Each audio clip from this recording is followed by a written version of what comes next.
ሳይሆን በረከት የምናፍስበት በረከት የምናገኝበት ነውና እንግዲህ ስራችሁ እያንዳንዱ በታማኝነት መሆን አለበት።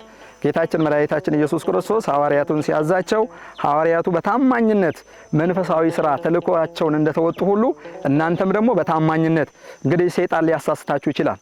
ሰይጣን ክፉ ሐሳብ ወደ ልቦናችሁ ሊያመጣ ይችላል።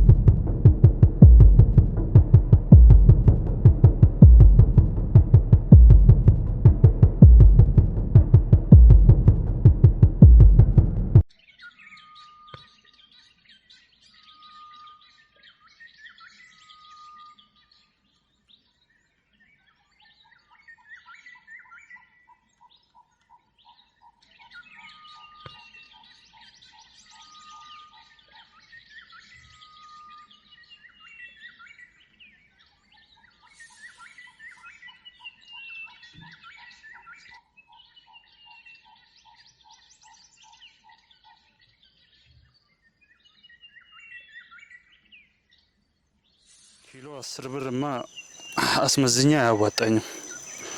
በሁለተኛው ዙር እሰራላችኋለሁ። ቀጥታ ወስጄ ለራሴ አስመዝኜ ነው የምሸጠው። ሳያዩኝ አንድ ተጨማሪ ማዳበሪያ ይዤ መጥቼ ቀጥታ ወስጄ አስመዝነዋለሁ። እድሜ ለዛ ተቀባይ።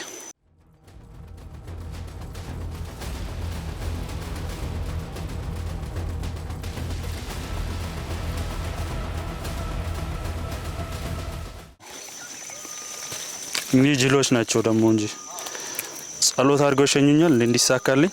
ተልኳችሁን በአግባቡ ደግሞ ፈጽማችሁ እንድትመጡ ደግሞ እግዚአብሔር አምላካችን መልካም ፍቃዱ ይሁንልን። እግዚአብሔር አምላካችን ደግሞ ጉልበታችሁን ይባርክልን። እንደው ይሄን መንፈሳዊ ስራ ሰርተን ደግሞ የምንባረክበት የምንቀደስበትን እግዚአብሔር አምላካችን መልካሙን ነገር ሁሉ ያድለን።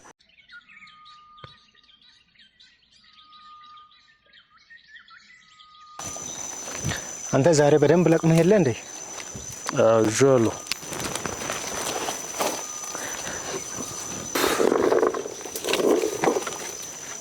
እንዴት እንደደከመኝ ብታይ።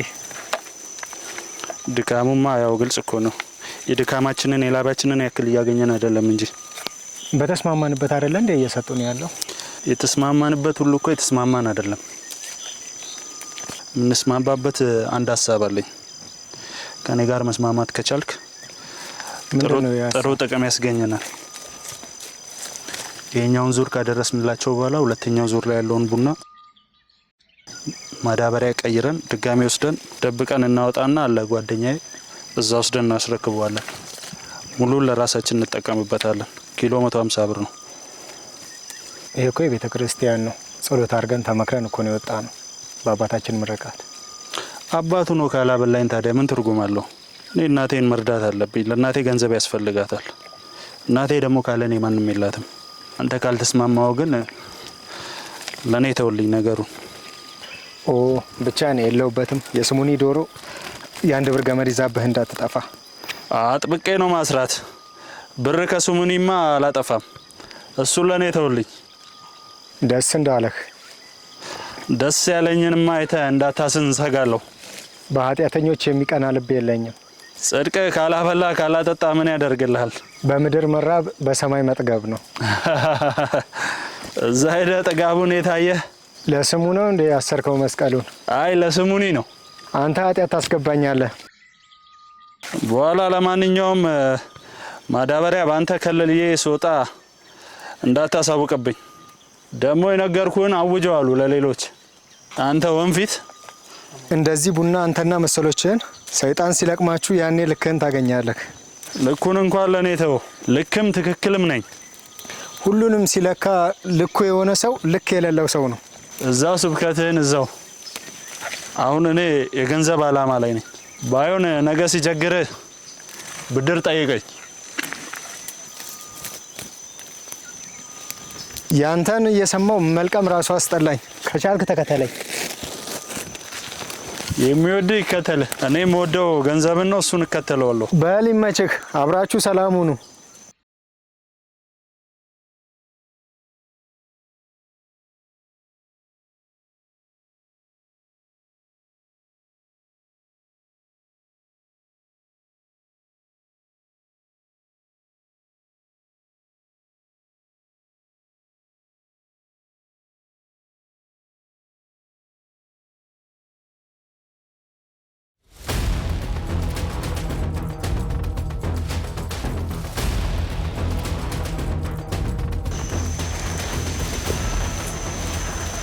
ወይ ልጆች መጣችሁ?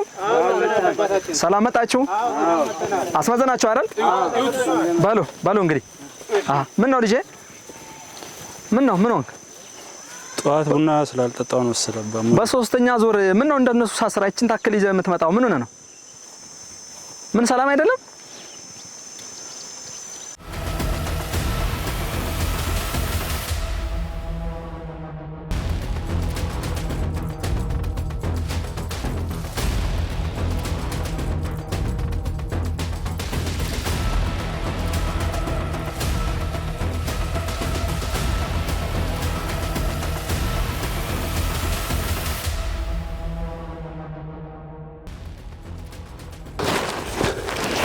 ደንበኛ መጣ ቶሎ መዝነኝ።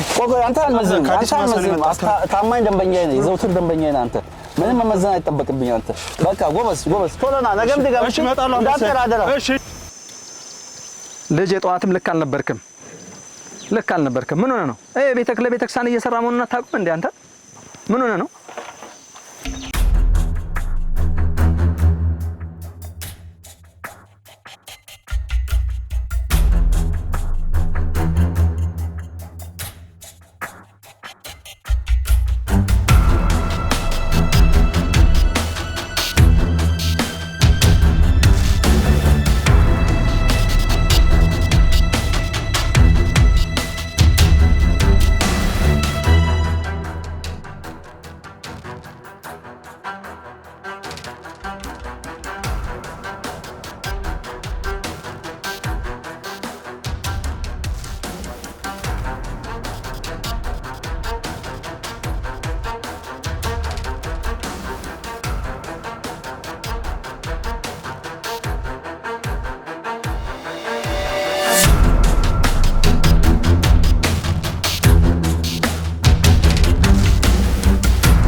ለቦታውም አዲስ ናቸው።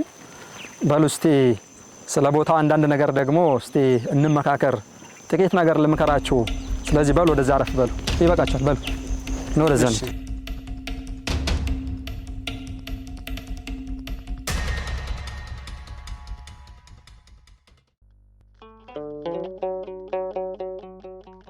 በስመ አብ ወወልድ ወመንፈስ ቅዱስ አሐዱ አምላክ አሜን። እንግዲህ ዛሬ የዋልንበትን ስራ በዚሁ ፈጽመናልና በእውነት ትልቅ መንፈሳዊ ስራ ነው ዛሬ የሰራችሁት ልጆቼ። ይሄ ዛሬ እኛ የምንገኝበት ስፍራ በጅማ አገረ ስብከት በሊሙ ኮሳ ወረዳ በኬላ ገቢሳ ቀበሌ የአቡካኮ ባለወልድ ቤተክርስቲያን ልማት ነው። መሬቱ ያቡካኮ ነው፣ ቡና ያቡካኮ ነው። የሚያለማው ግን በዋነኝነት ማህበረ ደጆች አይዘጉ መንፈሳዊ የአገልግሎት ማህበር ነውና ዛሬ እናንተ የለቀማችሁት ቡና አንዷ ፍሬ ለገጠሪቱ ቤተክርስቲያን ትልቅ ዋጋ አላት።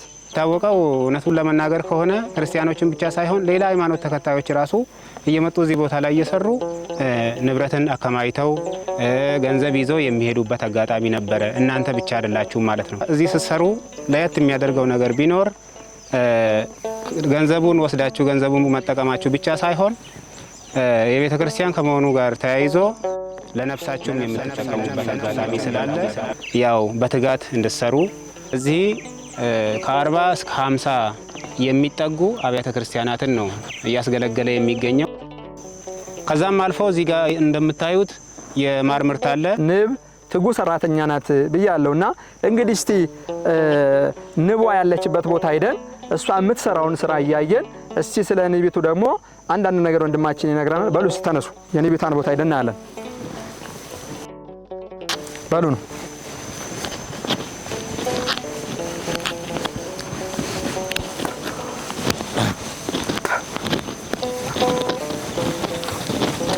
እዚህ ቦታ ላይ አሁን ያለ ቀፎ 18 ቀፎ ነው ያለው። ምርት መስጠት ከጀመረ ይሄው ከ200 እስከ 250 ኪሎ ግራም ማር እየተመረተ ከዚህ አልፎ ብዙ ሰዎች እየተፈወሱበት ነው፣ ከተማ ላይ ማለት ነው። እስከ አዲስ አበባ ድረስ ሄዶ ተሽጦ ብዙ ሰዎች የከተማ ሰዎች እየተፈወሱበት ይገኛሉ። እንግዲህ እዚህ ቀፎ ውስጥ ልጆቼ 3 ነገሮች አሉ። አስተውሩ፣ 3 ነገሮች አሉ። ንግስት አለች፣ ወታደር አለ፣ ሰራተኞች አሉ። ይሄ ማለት ንግስቲቱ የቤተ ክርስቲያን ምሳሌ ነች። ወታደሮቹ የአገልጋዮች የካህናት ምሳሌ ናቸው። ሰራተኞች ደግሞ የናንተው የምእመናን የቤተ ክርስቲያን አገልጋዮች ምእመናን ምሳሌ ናቸው ማለት ነው።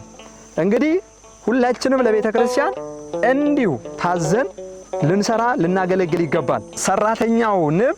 ሰራተኛ ንቦች ሄደው በየቦታው ተልከው ቀስመው ሲመጡ ወታደር ንብ እንደሚጠብቀው ፈትሾ እንደሚያስገባው ሁሉ እኔም እንግዲህ ልጆቼ እናንተ የቤተ ክርስቲያን ሰራተኞች የቤተ ክርስቲያን አገልጋይ የሆናችሁ እናንተ ሰርታችሁ ስትመጡ ይዛችሁ የመጣችሁትን ፍሬ ልክ እንደዚሁ አይቼ መዝኜ ፈትሼ ነው ስቀበላችሁ የነበረው። ነገር ግን ወንድሜ ቅድም እንደዛ ስናገረ የነበረው አንተ ትንሽ ደክመህብኝ ነው ወንድሜ። ቤተ ክርስቲያን ስታገለግል እንደዚህ አይደለም። ቅድም ይዘህ የመጣውን ትኩር ብዬ ስመለከት ነበር። ጧት ጀምሮ ሁኔታን ስሰራ የነበረውን ነገሩ ስመለከት ነበርና ቤተ ክርስቲያን ላይ ደግሞ እንዲህ አይደረግም ልጄ። ይፍቱኛ አባቴ። አረ ልጄ ተነስ። እንዴ እንድትሆን አይደለም ልጄ። ከመሸብኝ መጣ ደጃፍ ላይ ቆምኩኝ እንዳልገባ ፈራ። እንድትታረም እንድትመከር ብዬ ነው እንጂ እንዲህ አይደለም። ድካሜ ዛሬ ብቻ ሊሆን ይችላል ልጄ። አይዞህ ድካሜ አይደለም አባቴ። ድካሜንና ላቤን ሽጬው ነው። እኔ በሁለተኛው ዙር ላይ ያረኩትን እኔ ነኝ የማውቀው። በሉ መጣሁ፣ እዚሁ ጠብቁኝ።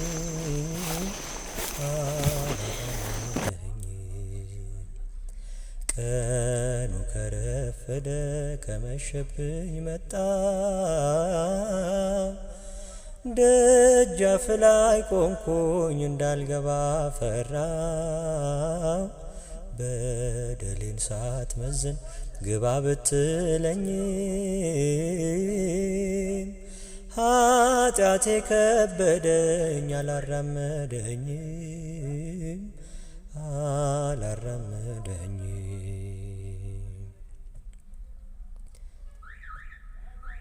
የሰው እድሜ እኮ እንዴ ምን ነው ደንበኛ ምን ሆንክ?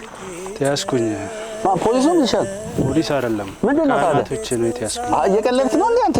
የምሬን ነው። እኔ ካህን ከመቼ ጀምሮ ጥበቃ ሆኑት እነሱ? አዲስ ማሳ ውስጥ ነው የገባሁትና የደጆቹ ሳይዘጉ ማህበር ቤተክርስቲያን ሲገለገል ነውና የደከመው ቤተክርስቲያን አንተ አታፍርም ላይ ከቤተክርስቲያን ነው ያመጣው ብትለኝ ብሩን አምጡልህ የገዛሁበትንና በሚሸጠው ዋጋ ጨምረህ ስጠኝና ና ቡና ውሰድ ላይ ይሄ 1000 ብር ነው። 1000 ብር ጨምርና ቡና ውሰድ።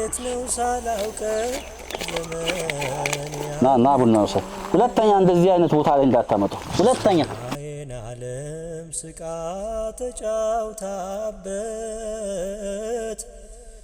እንዴት ብዬ ልርገጥ ደጅህን ነው። የቡና ልማቱ በሊሙ ኮሳ ወረዳ አቦካኮ ባለወልድ ቤተክርስቲያን ውስጥ የሚከናወን ልማት ነው። 26 ሄክታር ላይ የተደረገ ልማት ነው። በተለያየ ዙር እስከ 150 ሺህ የቡና ችግኞች ፈልተው እንዲተከሉ ተደርጓል። በዛም ብዙ ምርት እየተገኘ ነው። አሁንም ቢሆን ያው ምርቱ ቀጥሎ በየአመቱ ከምስራቹ በኋላ በተከታታይ አመት ምርት እየሰጠ 1/3 ለደብሩ ለአቦካኮ ባለወልድ 2/3 ደግሞ ለተቸገሩት በዛ ወረዳ በሊምኮሳ ወረዳ ላሉት ቤተክርስቲያናት ድጎማ የሚውልበትን መንገድ አድርገናል ማለት ነው። ልግባ ወያልግባ እንዴት ይመዘናል ያንተ ደንብህ ንባ ፈራሁኝ ልግባ ወያልግባ እንዴት ይመዘናል ያንተ ደንብህ ንባ